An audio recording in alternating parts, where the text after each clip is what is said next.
சென்னை ராயபுரம் கல்மண்டபம் தம்புலைன் அருகே மின்சார வடத்தில் தீ பற்றியதை அடுத்து அந்த பகுதி முழுவதும் நேற்று இரவு மின்தடை ஏற்பட்டது. இது தொடர்பாக மின்சார வாரியத்திற்கு தகவல் அளித்தும் இதுவரை மின் விநியோகத்தை சீர் செய்து தரவில்லை. இன்று ஞாயிற்றுக்கிழமை விடுமுறை தினம் என்பதால் நாளைதான் சீரமைக்கப்படும் என்று மின்வாரிய அதிகாரிகள் கூறியதால் ஆத்திரமடைந்த பொதுமக்கள் சாலை மறியலில் ஈடுபட்டனர். இதனால் போக்குவரத்து பாதிக்கப்பட்டது.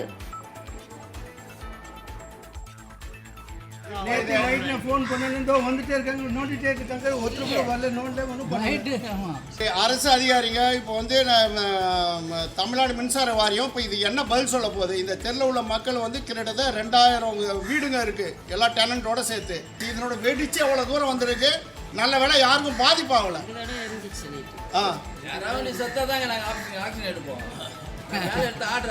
யாரெல்லாம் சாகணுமா? அரிசியில் அடுப்பீங்களா நீங்கள்? இங்கே ஏதாவது சேர்த்தா தான் ஆர்டர் பண்ணுவாங்க. இதே பொழப்ப போச்சு.